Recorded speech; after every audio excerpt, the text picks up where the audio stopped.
गांव बनकटपुर बड़ा ही सुंदर और शांत गांव था, जहां सुबह सुबह खेतों में हल चलाते किसान, कुएं पर पानी भरती औरतें और पेड़ों पर चहचहाते पंछी मिलकर एक प्यारी सी दुनिया रचते थे। लेकिन उस गांव में कोई डॉक्टर नहीं था। जब भी किसी को बुखार या दर्द होता, तो लोग घरेलू नुस्खे या पुजारी की जड़ी बूटियां इस्तेमाल करते। एक दिन अचानक खबर फैली कि गांव में एक नया डॉक्टर आया है, जो हर बीमारी का इलाज करता है। गांव के लोग बड़े खुश हुए कि अब शहर जाने की जरूरत नहीं, अपना ही डॉक्टर आ गया। उस डॉक्टर का नाम था डॉक्टर मोतीराम। लेकिन लोगों को क्या पता था कि वो डॉक्टर नहीं, बल्कि एक चालाक, नालायक और मूर्ख आदमी था, जो गांव वालों की सीधाई का फायदा उठाने आया था। वह शहर में पहले एक मेडिकल की दुकान में काम करता था। वहां उसने देखा कि डॉक्टर कितनी इज्जत और पैसे कमाते हैं, तो उसने ठान लिया कि अब मैं भी डॉक्टर बनूंगा। उसने न कोई डिग्री ली, न कोई पढ़ाई की। बस कुछ दवाइयों की शीशियां और एक स्टेथोस्कोप लेकर गांव आ गया और बड़े आत्मविश्वास से एक पेड़ के नीचे अपनी टेबल कुर्सी रखकर बोर्ड लगाया, डॉक्टर मोतीराम, MBBS, हर बीमारी का इलाज। देखने में वो बहुत होशियार लगता था। सफेद कोट, गर्दन में स्टेथोस्कोप और चेहरे पर बड़ी मूंछों वाली मुस्कान। गांव के भोले लोग उसकी बातों में आ गए। पहला मरीज था बूढ़ा रामलाल, जो कई दिनों से खांस रहा था। डॉक्टर ने उसे देखा, स्टेथोस्कोप उल्टा लगाकर सुना और बोला, अरे बाप रे, तुम्हारे पेट में आवाज आ रही है।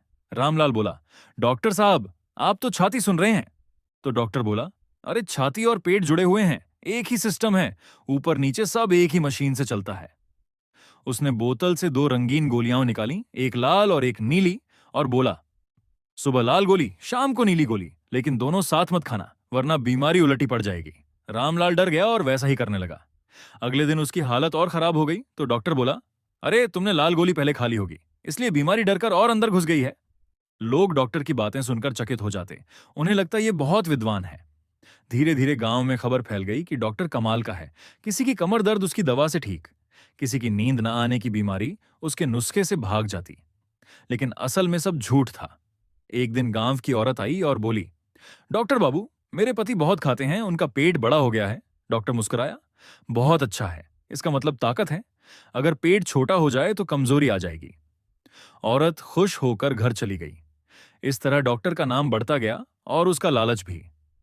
अब वो हर मरीज से 10 रुपए लेता, चाहे बीमारी कुछ भी हो। यहां तक कि जो ठीक हो जाता उससे बोलता, अब दवा की फीस नहीं, बचाव की फीस दो। एक दिन गांव का बच्चा गिर गया, पैर में चोट आई, तो डॉक्टर ने देखा और बोला, ये तो बस हवा फंसी है। उसने लाल स्याही को दवा बताकर पैर पर डाली और कहा, अब ठीक हो जाएगा। बच्चा अगले दिन और बुरा हो गया, तो डॉक्टर बोला, तुमने चल लिया होगा। मां बोली, वो तो बिस्तर पर था। डॉक्टर बोला, तो बिस्तर ही चल गया होगा। सब हंसने लगे, पर फिर भी विश्वास करते रहे। धीरे धीरे मोतीराम और भी लालची हो गया। अब वो खुद लोगों को डराकर कहता, तुम्हें बड़ी बीमारी है, अगर मेरी दवा नहीं ली तो हालात बिगड़ जाएंगे। एक दिन गांव का सरपंच रघुनाथ बीमार पड़ा। सबने कहा कि डॉक्टर को बुलाओ। डॉक्टर ने उसकी नब्ज से उल्टी तरफ से देखी और बोला, आपको दिल घबराना बुखार है। सरपंच बोला, वो क्या होता है? डॉक्टर बोला, जब दिल डरता है कि बुखार आने वाला है, तो वो खुद बुखार से पहले घबरा जाता है। सबको लगा डॉक्टर कितना ज्ञानी है। उसने इलाज के लिए 200 रुपए मांगे। सरपंच ने दिए, लेकिन हालत में कोई सुधार नहीं हुआ। कुछ दिनों बाद पास के गांव से असली डॉक्टर डॉक्टर शर्मा स्वास्थ्य विभाग की तरफ से जांच के लिए बनकटपुर आए। उन्होंने देखा कि गांव के सभी लोग एक ही डॉक्टर से इलाज करा रहे हैं। पूछने पर सबने गर्व से बताया, हमारे गांव में डॉ मोतीराम है, जो हर बीमारी ठीक कर देते हैं। डॉ शर्मा जब मोतीराम से मिले तो देखा कि वो मरीज के कान में टॉर्च डालकर बोला, देखता हूं रोग अंदर तो नहीं गया। शर्मा ने पूछा, भाई कान में क्यों देख रहे हो? मोतीराम बोला, रोग कान से चढ़ता है, वहीं से पकड़ लेता हूं। शर्मा हंस पड़े, बोले, तुम डॉक्टर नहीं हो सकते। मोतीराम बोला, मैं अनुभव से डॉक्टर बना हूं। शर्मा ने गांव वालों को चेताया कि यह नकली डॉक्टर है, लेकिन लोगों ने कहा, नहीं साहब, यह हमें ठीक करता है। तब शर्मा ने एक योजना बनाई। उन्होंने अपने साथ आए एक आदमी को कहा कि वो सांप काटने का नाटक करे। वो आदमी डॉक्टर के पास गया और बोला, डॉक्टर साहब, मुझे सांप ने काट लिया। मोतीराम बिना देखे बोला, कोई बात नहीं, सांप डरकर भाग गया होगा, अब तुम आराम करो। शर्मा अंदर आए और बोले, अरे ये क्या बकवास है, सांप के काटने पर आदमी मर भी सकता है। मोतीराम बोला, नहीं, मेरी दवा सांप को भी डरा देती है। शर्मा ने सबके सामने उसकी दवाइयां जची तो पाया कि बोतलों में पानी, नमक और रंगीन स्याही थी। गोलियां असल में टॉफियां थीं। अब सबका भ्रम टूटा। गांव वाले चिल्लाने लगे, अरे ये तो धोखेबाज है, सरपंच बोला, तूने गांव वालों की जान से खेला है। मोतीराम डर गया, हाथ जोड़कर बोला, मुझे माफ कर दो, मुझसे गलती हो गई। अब कभी किसी को धोखा नहीं दूंगा। पंचायत ने फैसला सुनाया कि उसे गांव से निकाल दिया जाए। लोग अब समझ गए कि बिना पढ़े डॉक्टर बनने वाला सबसे बड़ा मूर्ख होता है। डॉ शर्मा ने गांव वालों को समझाया, सच्चा डॉक्टर वही है जिसने पढ़ाई की हो, डिग्री ली हो और सेवा का भाव रखता हो। ऐसे नकली डॉक्टरों से हमेशा सावधान रहो।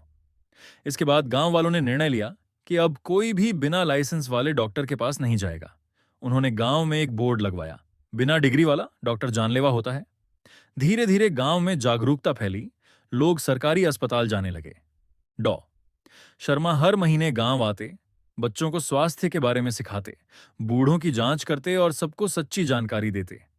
गांव के लोग अब समझदार हो गए। कोई बीमार पड़ता तो पहले सोचता, क्या ये इलाज सही है या नहीं। अब गांव में कोई भी नकली डॉक्टर नहीं टिक पाया। उधर मोतीराम गांव छोड़कर शहर चला गया और वहां जाकर सबक सीखा। कुछ साल बाद उसने सच में पढ़ाई शुरू की, नर्सिंग कोर्स किया और असली डॉक्टर बनने की कोशिश की। उसे अपनी पुरानी हरकतों पर बहुत पछतावा हुआ। उसने सोचा, काश मैं पहले ही समझ जाता कि लोगों की जान से खेलना कितना बड़ा पाप है। उसने अब सेवा भाव से लोगों की मदद करनी शुरू की। जब वह सच में जानकार बन गया तो एक दिन वही गांव लौट आया, लेकिन अब उसकी पहचान बदली थी। उसने गांव वालों के सामने सिर झुकाकर कहा, मैं अब असली डॉक्टर बन चुका हूं, मुझसे जो गलती हुई वो अब नहीं होगी। सरपंच ने कहा, अगर तू सच में बदल गया है तो अब हमारी सेवा कर। और इस बार गांव वालों ने उसे माफ कर दिया। धीरे धीरे बनकटपुर गांव ने उसे स्वीकार कर लिया। अब वो बच्चों को दवा देने से पहले समझाता, दवाई तभी काम करती है जब सही डॉक्टर लिखे। उसने गांव में एक छोटा सा अस्पताल बनवाया और वहां गरीबों का मुफ्त इलाज शुरू किया। अब लोग कहते, पहले मूर्ख डॉक्टर था, अब ज्ञानी वैद्य। इस कहानी से गांव वालों ने और हम सब ने यही सीखा कि किसी भी पेशे में झूठ, लालच और दिखावा नहीं, बल्कि सच्चाई, ज्ञान और ईमानदारी जरूरी होती है। क्योंकि इंसान अपनी गलती से बड़ा तभी बनता है जब वो उसे स्वीकार करके सुधार ले। इस तरह बनकटपुर गांव में फिर से खुशहाली लौट आई। बच्चे हंसते, बूढ़े चलते और खेतों में हरियाली फिर से झूमने लगी। अब जब भी कोई गलत काम करने की कोशिश करता तो लोग कहते, अरे मूर्ख डॉक्टर मत बनो, और सब हंस पड़ते। इस तरह मूर्ख डॉक्टर की कहानी पूरे गांव में एक सीख बन गई कि अज्ञानता सबसे बड़ी बीमारी है और सच्चा इलाज ज्ञान है।